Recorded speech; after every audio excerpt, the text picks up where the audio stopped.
como os estaba diciendo, vamos a continuar con el problema del bloque y el péndulo, por llamarlo de alguna manera. Si recordáis, el miércoles estábamos intentando resolver el problema en el cual tenemos un bloque sobre una mesa horizontal.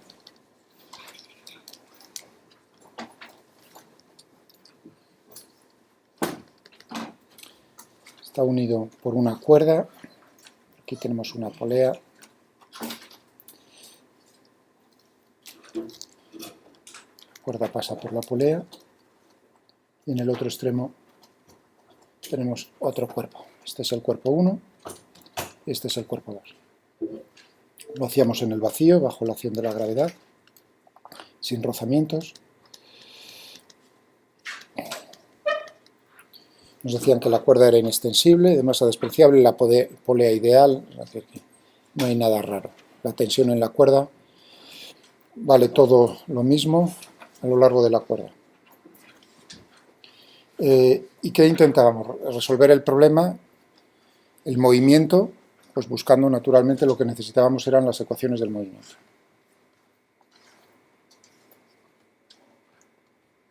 Y nuestro primer intento pues es el lógico, que es, por supuesto, utilizar las leyes de Newton a este nivel, y segundo, utilizar coordenadas cartesianas. Lo que vimos el miércoles era cómo expresábamos, cómo llegábamos a unas ecuaciones del movimiento y las ligaduras correspondientes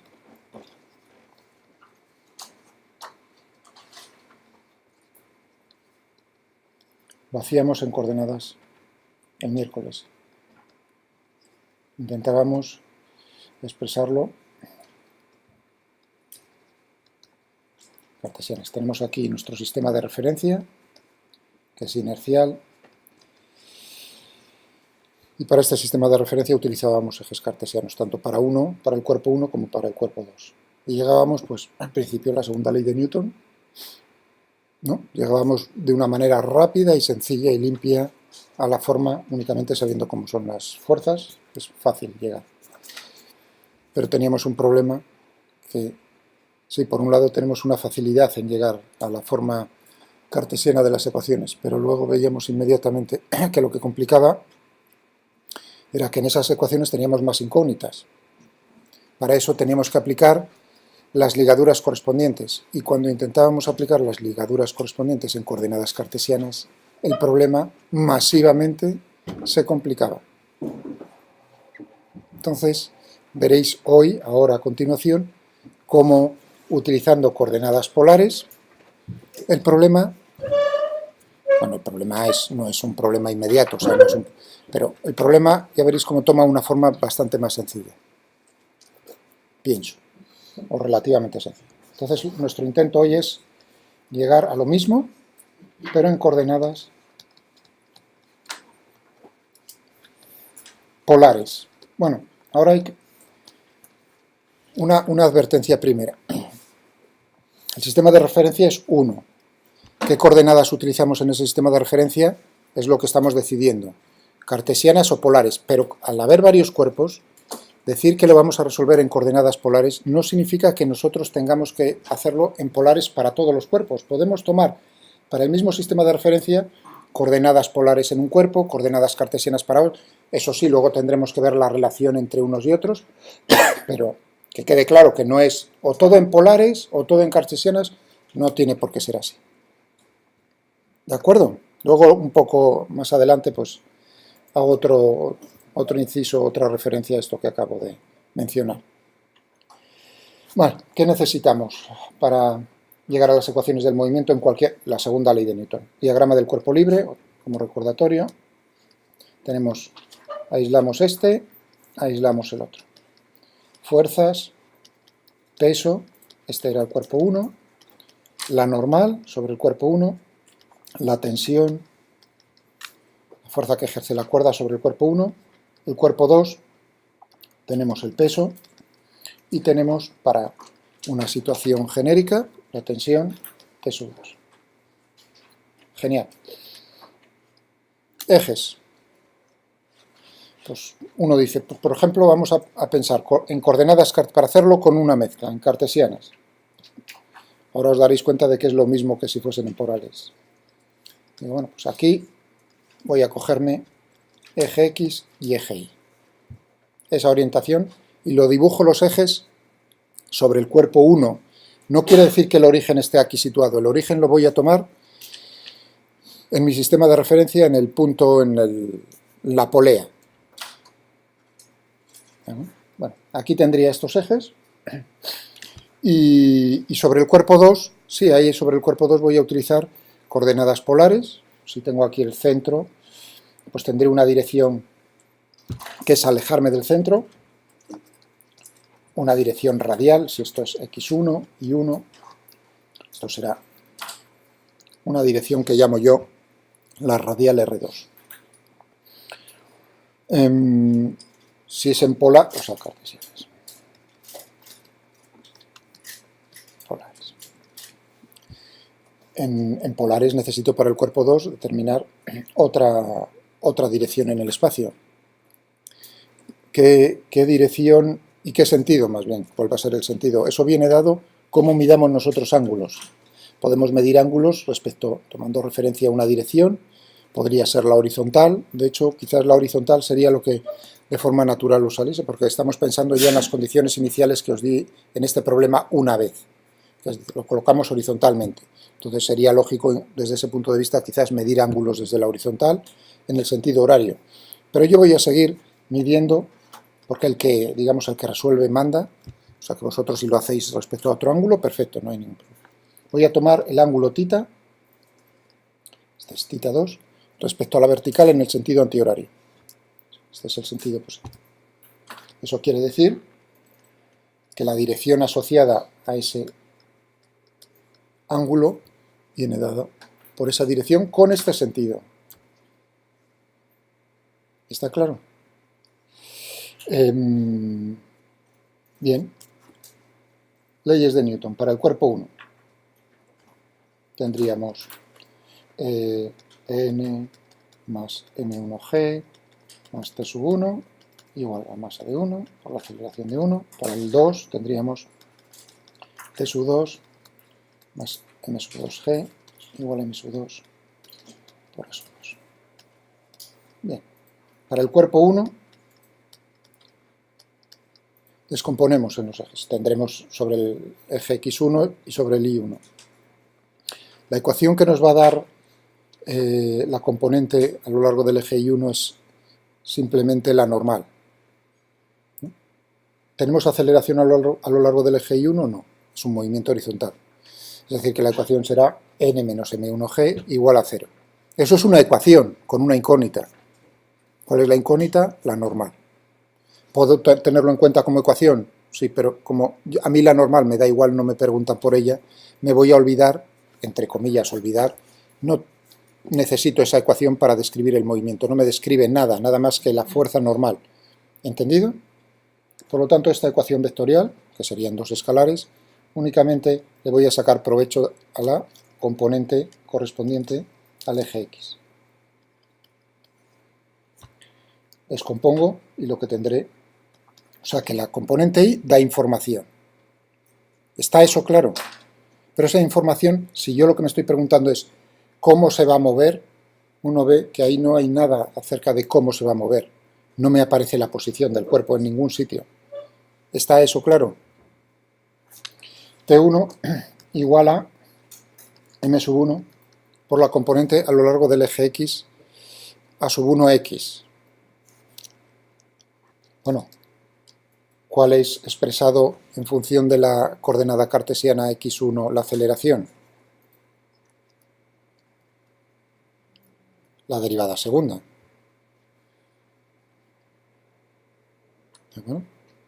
Muy bien. En el cuerpo 2 tendré la componente correspondiente a la radial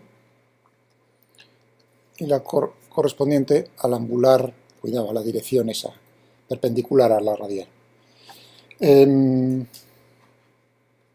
Primero para la radial. Por ejemplo, ¿qué tenemos? Fijaos que es positivo. Yo cuando hablo radial siempre estoy pensando positivo hacia afuera. Es necesario, alguien podría pensar positivo hacia adentro, no hay ningún, pero tened cuidado entonces cómo expresábamos la aceleración radial. Tendríamos que cambiarle de signo. Bueno, radial hacia afuera, menos t sub 2, más la componente naturalmente del peso en esa dirección. Coseno de θ2. Os recuerdo que si esto es θ, esto es θ2. ¿Qué tenemos más por aquí?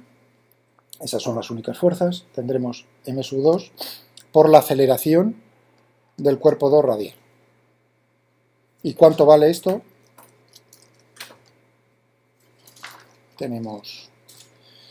Ahora viene el momento de decir, necesito aprenderme de memoria las aceleraciones en coordenadas polares. Pues, por ejemplo, esta, la radial, no.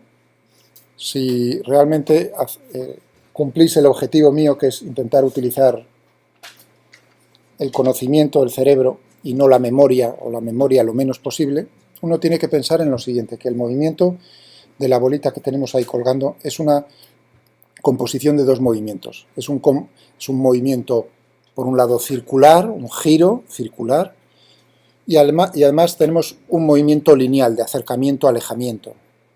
Si uno está pensando que siempre sale, ¿no? Es una composición de esos dos movimientos. Si uno piensa en eso, dice, bueno, ¿qué tendríamos para, si fuese estrictamente un movimiento rectilíneo de alejamiento? O sea, que el ángulo permaneciese constante. ¿Cómo sería la aceleración? Yo llamo a ese eje R2. ¿Cómo sería la aceleración? Pues lo mismo que tengo aquí con X1, ¿no? Tendríamos... Eso sería, digamos, la contribución que me dice la lógica en cuanto a la aceleración. Pero claro, uno está pensando, es que ahí además tienes un movimiento que es circular. Si ahora tuviese un movimiento que fuese circular puro, o sea, no hubiese ni acercamiento ni alejamiento, ¿qué tipo de aceleración tendríamos ahí? Ahí es donde viene uno, pues mira, estuvimos viendo lo de las componentes intrínsecas de la aceleración. Siempre que tenemos una trayectoria curvilínea, circular en particular, vamos a tener la velocidad cambia de dirección y vamos a tener una aceleración centrípeta hacia el centro de la curvatura. ¿En cuánto valdría el módulo? Pues uno dice, el módulo de la velocidad al cuadrado dividido por el radio. Si lo quiero expresar en función de la velocidad angular, sería el radio por la velocidad angular al cuadrado, ¿no? Tendríamos una expresión de este estilo. Bueno, la velocidad angular, que aquí estoy escribiendo con omega, en función de θ2, es θ2 punto, ¿no? Es decir, que sería lógico que tuviese una aceleración centrípeta. Si yo tomo positivo hacia afuera, eso lo puedo tener en cuenta con un signo menos R2, θ.2 al cuadrado. Por lo tanto, aquí en la componente de la aceleración, coordenadas polares, radial, no es necesario aprendérselo de memoria. Yo diría, tenéis que hacer el esfuerzo de intentar entender lo que acabo de decir. Espero que esté claro. ¿De acuerdo? Vale, para la otra. ¿Qué tenemos? La componente en esa dirección. Negativa, tendríamos m sub 2g, seno de θ sub 2, t sub 2 no tiene componente nula, tendríamos aquí, m sub 2 por la aceleración 2 a lo largo de esa dirección. Eso no quiere decir que sea la aceleración angular, sino a lo largo de esa dirección. ¿Cuánto vale? Bueno, pues vamos a pensar por un momento. Si fuese un movimiento que fuese circular, puro, ¿no?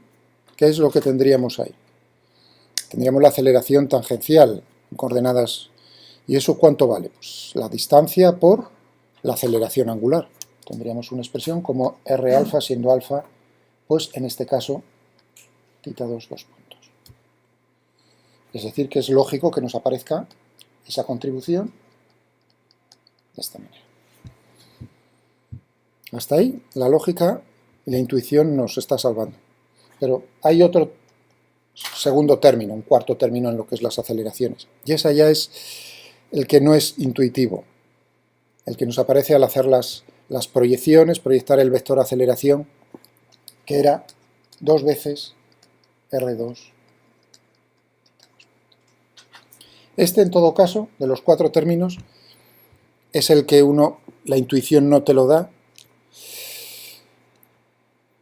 ¿En el que hay que utilizar la memoria? Tampoco, diría yo. A lo largo de la asignatura, o a lo largo, si uno realmente muestra interés, no llegas a utilizar la memoria en el sentido de que al intentar hacer problemas se repite varias veces y la repetición hace que no hagas el esfuerzo de... Por otro lado, cuando veamos en sistemas de referencia no inerciales giratorios, ahí nos aparecerá un término, precisamente una cosa como esta, que pasaremos a otro lado de la igualdad, que va a ser lo que vamos a denominar, si lo multiplicamos por la masa, la fuerza de Coriolis, el término de Coriolis. Es decir, que no os preocupéis que no solo aparece aquí, sino que aparece más allá también, relacionado precisamente. Ya de tanto oírlo, pues uno se queda con lo que vale. Pero ahora en este momento es cierto que de los 4 términos, 3 se pueden deducir sin necesidad de hacer ningún número, el cuarto no. Bueno, aquí tenemos ya todos los ingredientes. En principio uno piensa, las leyes de Newton me da esto. Son 3 ecuaciones, lo mismo que el otro día. Vamos a hacer una contabilidad. ¿Y cuántas incógnitas? Pues tendremos t sub 1, a ver si os dais cuenta, las incógnitas son ecuaciones que nos aparecen derivadas, las incógnitas son funciones. En cada situación, en cada instante de tiempo, tienen un valor diferente, son funciones del tiempo. Es decir, que t sub 1 va a ser una función del tiempo, t sub 2 va a ser una función del tiempo, x1 va a ser una función del tiempo, r2 va a ser una función del tiempo, y θ2 es una función del tiempo. 5 incógnitas. 5, no más. Porque si aquí hubiésemos puesto, vuelvo a ponerlo aquí por un momento, hubiese puesto A1X, a lo mejor alguien piensa, bueno, hay 6 porque tengo que saber la posición X1, pero además la aceleración A1 es una incógnita. No. ¿Está eso claro? La posición, en función del tiempo, te da la velocidad, te da la aceleración, es decir, que es esta función x1 la que necesitamos. 5. 3 ecuaciones, lo mismo que el otro día. En principio no sería posible, salvo que uno mira el enunciado, y ahora es el momento de aplicar las ligaduras.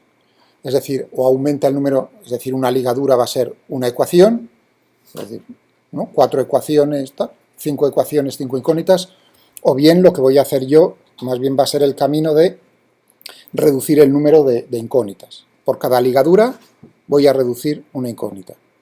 Vamos a ver cuál es la primera. O la primera que voy a usar yo. Pues si estoy diciendo es de masa despreciable, la cuerda, la polea es ideal, pues vamos a tener que T1 va a ser igual a T sub 2 y lo voy a llamar T.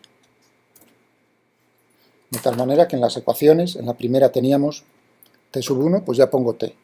T igual a M sub 1, X1 punto. Y en las otras, esta sería por ejemplo la ecuación 1, la ecuación 2, la ecuación 3, en la otra teníamos menos T sub 2, menos T, más M sub 2G, coseno de θ sub 2, igual a M sub 2, R sub 2, punto, menos, no 2, menos R sub 2, θ punto 2 al cuadrado.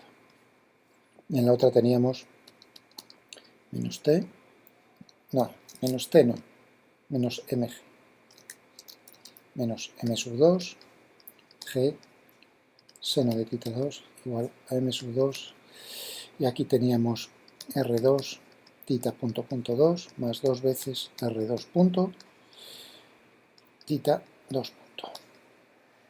Bueno, 3 ecuaciones, 4 incógnitas. Hemos reducido en una, ahora ya solo tenemos t de t, x1, r2 y θ2. Todavía no es suficiente, necesitamos alguna ligadura más. ¿Qué otra ligadura tenemos? Que la cuerda es inextensible. Y ahora es ahí donde en coordenadas cartesianas esa ligadura es la que nos provocaba los problemas. ¿En qué sentido? Bueno, no era especialmente difícil, ¿no?, ponerlo. Lo que era difícil es que de esa vamos a deducir cuáles son las ligaduras correspondientes a las velocidades y las aceleraciones. Cómo es la relación entre la aceleración de uno y la aceleración del otro. Por ejemplo, lo veréis ahora, por eso es importante.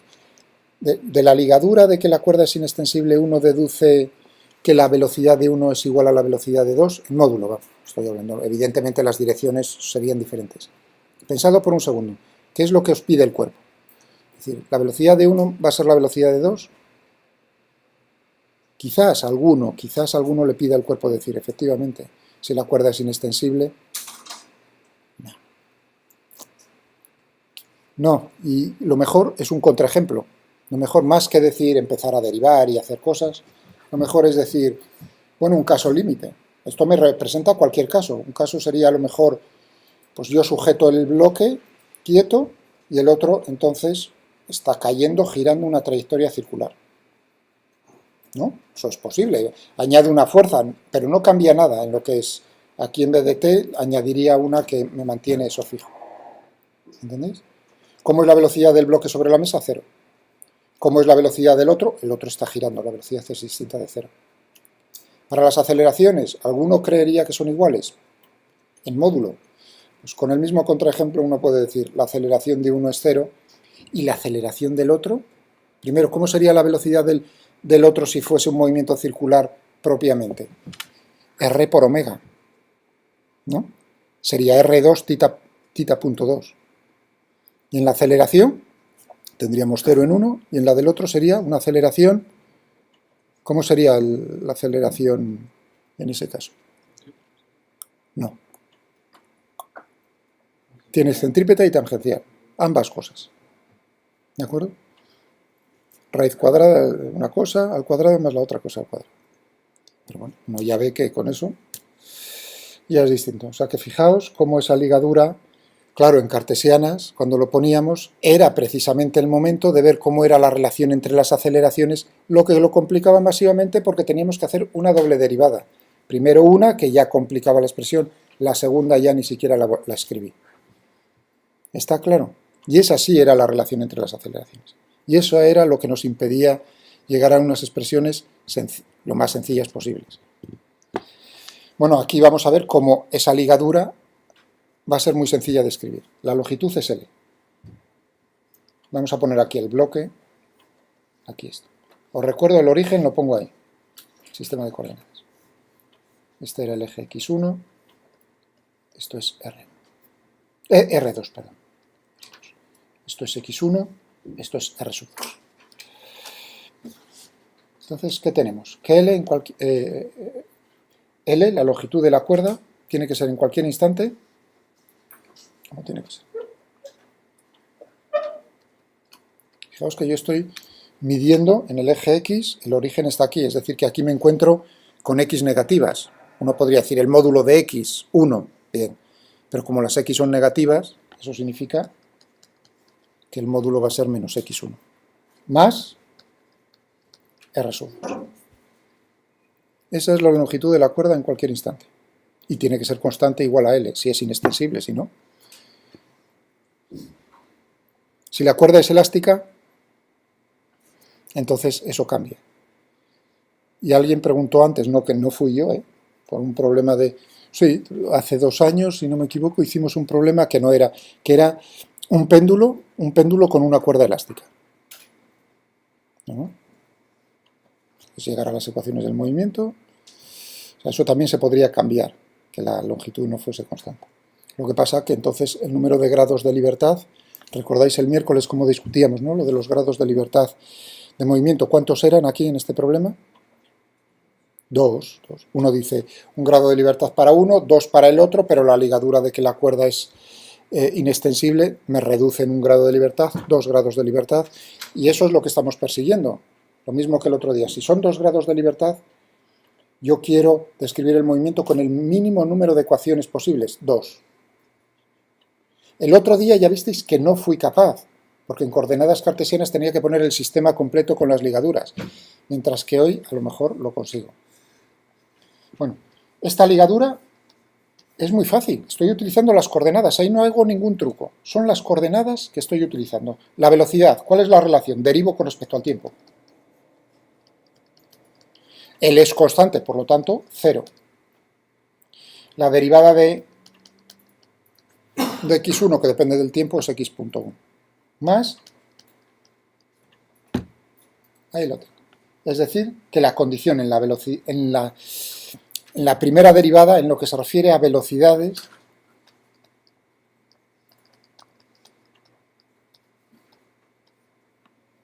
es esta. Eso ya digo que no... Esto, el que ahora a la vista de esto diga, pero entonces las velocidades del cuerpo 1 y la del cuerpo 2 son iguales. No ha entendido lo que le dije yo antes. ¿Cuál sería, y para que lo veáis más claramente, cuál sería la velocidad en módulo? Quiero saber cuál es la velocidad del cuerpo 2 en módulo.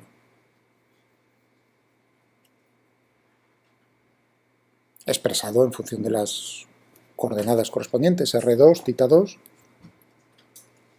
Ahora otra vez, pensad, no es la memoria. Si Miguel me ha dicho, es una combinación de un movimiento rectilíneo de alejamiento, acercamiento y un movimiento circular. ¿Cómo sería la velocidad, la contribución rectilínea? Efectivamente, tendríamos eso. Y la circular, pues uno dice R por omega, es decir, tendría R2. Pero fijaos que son dos direcciones que forman 90 grados, es decir, que en módulo lo que tendríamos sería el cuadrado del uno más el cuadrado del otro, todo ello raíz cuadrada. Eso es, si uno entiende lo que acabo de, fijaos de palabra, es una combinación, llega a esto. ¿Qué opción es mejor? ¿Me aprendo esto de memoria o entiendo lo primero? ¿Qué creéis? Yo, si me tengo que jugar, primero, yo prefiero que lo entendáis. Y segundo, no apostaría a que si utilizáis la memoria, no os acordéis siempre que yo pregunte algo de la expresión correcta. Yo creo que merece la pena. Bien, es decir, que esto no implica lo que estoy diciendo, que la velocidad de uno sea la velocidad del otro, sino solamente una de las, en el caso del cuerpo que está ahí colgando, solamente la contribución esa de acercamiento-alejamiento, claro, que es la que varía efectivamente lo que vale el trozo de cuerda que tenemos a la derecha, no a la izquierda. Y en la aceleración, porque en las ecuaciones lo que me aparecen son aceleraciones. Bueno, aparecen también o sea, vamos a decirlo todo bien, me aparecen también velocidades, cambios en el tiempo, la primera derivada me aparece. Pero en x1, ¿qué me aparece? Solo la segunda derivada. Por eso voy a por la segunda. Derivo otra vez. ¿Qué tendré? O derivo aquí, que R2 punto.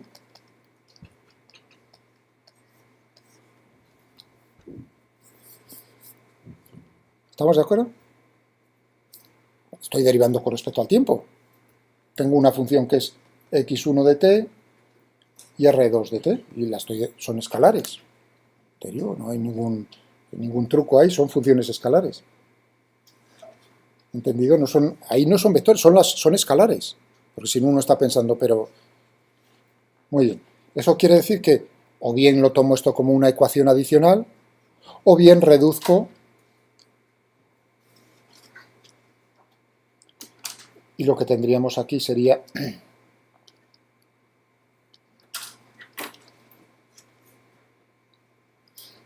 es decir, que me puedo trincar en el buen sentido esto de aquí y me quedarían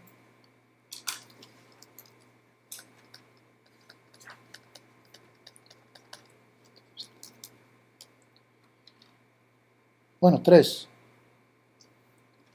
Ya no son 4 sino 3 incógnitas. Por supuesto, si tengo R2, tengo X1 a través de esta. Bueno, 3 ecuaciones, 2 grados de libertad. Todavía no has cumplido tu promesa de que el número de ecuaciones finales sea 2, no 3. Pero aquí es inmediato ver que si yo sustituyo t en la de arriba, lo que tengo en la de arriba, en la de abajo, pues lo que vamos a tener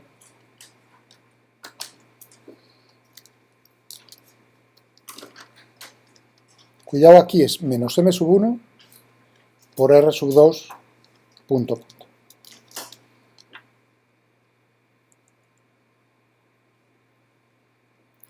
Y lo que tenemos finalmente es, si queréis la llamo 1' y 2'.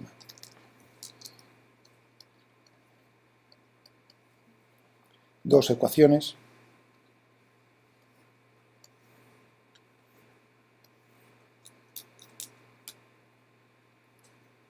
con dos incógnitas. Ya más no. Son 2 grados de libertad, no puedo más. ¿Se ha entendido? Sí, por un lado, hemos tenido que tratar y enfrentarnos con las aceleraciones en esas coordenadas, pero a cambio se nos ha simplificado masivamente lo de las ligaduras. Y es, digamos, no es lo comido por lo servido, sino que nos da más, nos ha simplificado más. Mientras que en el otro caso teníamos que enfrentarnos a todo el sistema de ecuaciones, por un lado, aquí ya nos enfrentamos a dos. Decía antes, hubo un momento en que dije, uno podría haber considerado coordenadas polares en el cuerpo 1. Voy a hacer un inciso, ¿qué es lo que hubiese hecho en ese caso? ¿Me recordáis aquí? Bueno, puedo incluso simplificarlo, no, son estas ecuaciones, pasar m1 al otro lado. Me las dictáis luego si queréis. Creo que me acordaré, pero bueno. O sea, abro un paréntesis. Si yo hubiese escogido como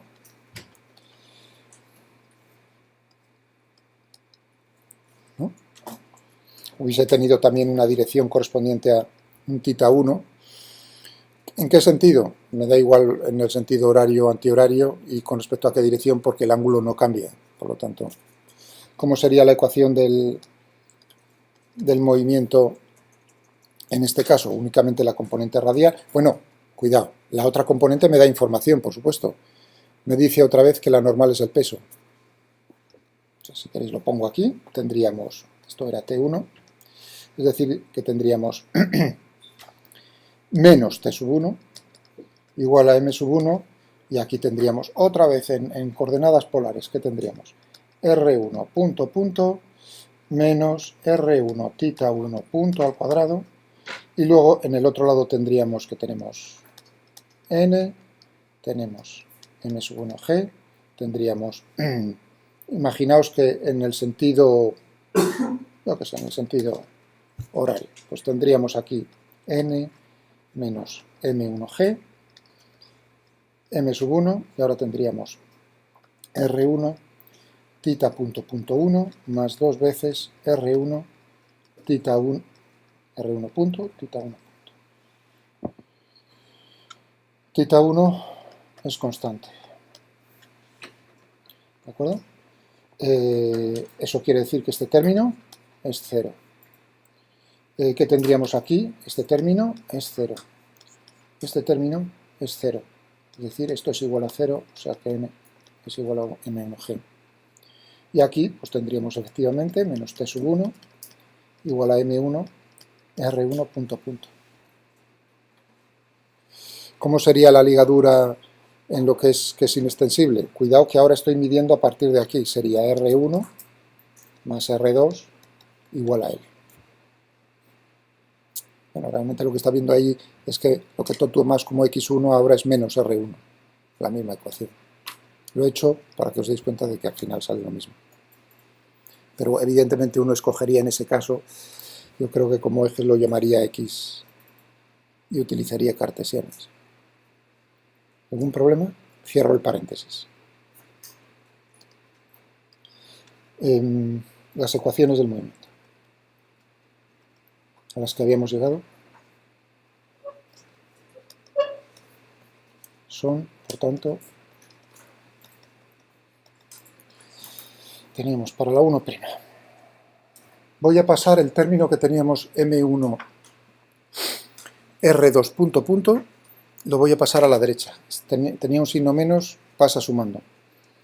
Y teníamos aquí M1 G coseno.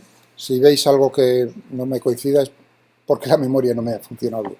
M1G coseno de tita 1, tendríamos aquí M1 más M sub 2 R2 punto punto, ¿no? Ah, y tita, sí, gracias. M2 y tita 2. Cierto, gracias. M2 y tita 2. Y luego teníamos aquí M sub 2 por, tenemos aquí R2 tita 2 punto al cuadrado. En la 2' tenía M sub 2 a la izquierda y a la derecha. Lo voy a quitar. Tendría menos seno de tita 2, menos G seno de tita 2 igual a M2, ya me lo he quitado, y tendríamos aquí R sub 2 tita punto 2 más 2 veces R2 punto tita 2 puntos. ¿No? ¿No sería la primera ecuación menos M2, Esta era... No, teníamos, si no me equivoco, la componente del peso era positiva, era M sub 2 G coseno de tita, ¿de acuerdo? Luego teníamos menos T más ese término, pero T era M sub 1 por X1 punto punto, y X1 punto punto era R2 punto punto, es decir, menos M1 R2 punto punto a la izquierda, lo paso a la derecha sumando. Como a la derecha tenía un M2 R2 punto punto, tendré. Dice el último término, sí, la primera ecuación. No era M2 R2 tita 2 punto al cuadrado. pero menos. Ah, con un menos, así, gracias. El menos, no lo había entendido, gracias, sí, es cierto. Menos, que es el término centrípeto, gracias. Bueno, pues tenemos estas dos. Vale, ¿cuáles son las condiciones iniciales del problema? Porque esto me resuelve para cualquier situación inicial, pero ahora vamos a aplicarlo y resolverlo para una. Bueno, antes de poner las condiciones, este sistema de ecuaciones es diferencial, ¿no? Con derivadas. ¿De acuerdo? ¿De qué órdenes?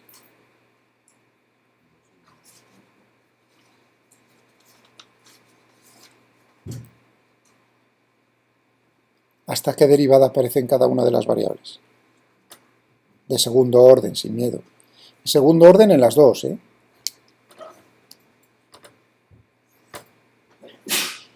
Sí, también aparece la primera derivada, pero como máximo nos aparece la segunda, o sea que es de segundo orden. ¿Están acopladas? ¿O creéis que puedo resolver una y luego resolver la otra por separado? ¿Qué creéis?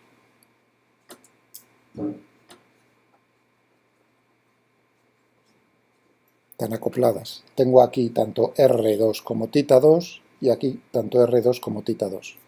Están acopladas. ¿Cuál es una faena? Porque siempre, hombre, siempre sería mejor meterle mano, resolverlo si estuviesen desacopladas. Te puedes ocupar de una, divide y vencerás, pero están acopladas. Pero más que estén acopladas es ver, a ver el carácter, ¿son lineales o son no lineales? Vamos a ver término a término. Ya en cuanto veáis un coseno-seno de la función, eso ya globalmente eso hace que sea no lineal. Pero vamos a analizar término a término, porque a veces este término es no lineal. Este término es lineal. Este término es no lineal. Tengo la función R2 por la de tita 2, una derivada, y encima al cuadrado. Este sería de orden 3, fijaos, como si uno pensase en un polinomio, ¿no? O sea que no lineal. Esta no lineal, esta tampoco es no lineal, esta no es lineal y esta tampoco es. De todos los términos que tenemos en las ecuaciones, solo uno sería lineal. Como lo que queremos es la solución, uno analiza eso, primero lo hace bonito el problema, pero en segundo lugar uno piensa, ¿tiene solución algebraica? A veces pienso yo que uno comete el error, pero quizás no sea así, que es, en cuanto uno ve una ecuación no lineal, piensa que no tiene solución algebraica, y eso no es así, ¿no? Eso lo sabéis. Mientras que si las ecuaciones son lineales, yo puedo afirmar que sí va a tener solución algebraica, Cuando son no lineales no significa que no tenga solución algebraica. Puede tenerla o puede no tenerla. Entonces habría que intentar, ahí viene la dificultad de ese tipo de ecuaciones. Nosotros, en mi asignatura, no me voy a preocupar ahora de eso, sino, en este caso no tiene solución algebraica, pero tenemos la posibilidad de hallarlo numéricamente, resolverlo numéricamente el problema, y es lo que vamos a hacer con el ordenador. Para resolverlo numéricamente necesito unas condiciones iniciales explícitas, y esas son las que estábamos escribiendo. Pues tal y como habíamos planteado y discutido aquel día el problema. Inicialmente se encuentra la bola esa en el aire, en el vacío, horizontal, y en reposo, es decir, que en reposo ambos, y la bolita horizontal. Y además, como discutíamos cuál era el que llegaba antes a la polea, vamos a ponerlos equidistantes, porque era el problema que hacíamos, y ahí utilizábamos coordenadas cartesianas, ¿eh? Cualitativamente sacábamos una conclusión. Ahora queremos la solución exacta, o sea, exacta, numérica exacta, no cualitativa, cuál llega, ¿no? Sino, es decir, en este instante de tiempo se encuentran ahí o allá. Entonces necesito decir que equidistantes.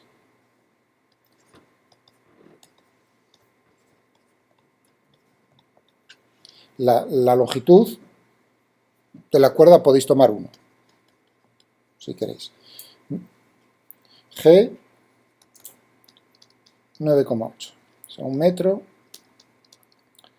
¿Qué más necesitamos? Nada, ya está toda la descripción. Ah, las masas. Las masas, vamos a hacerlas iguales.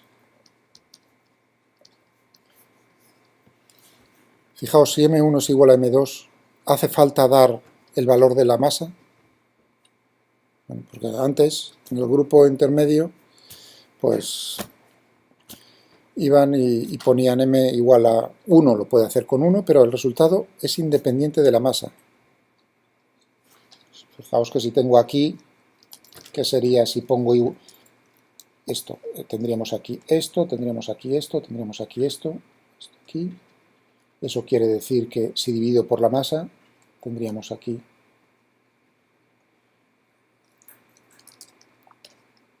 y aquí esto fuera. Es decir, que uno no necesita nada más que decir que son iguales.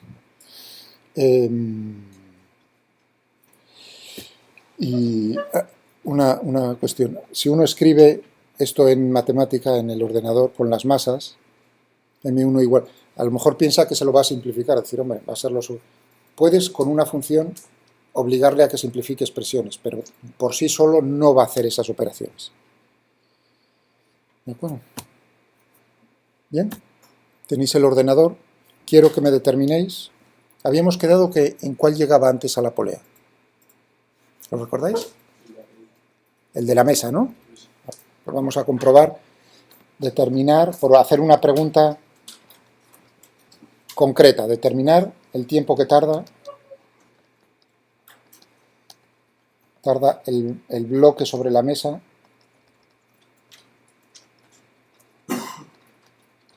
en llegar a la polea y la posición correspondiente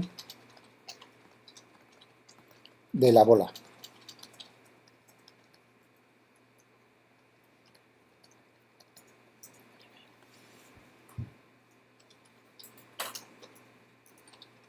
¿Entendí?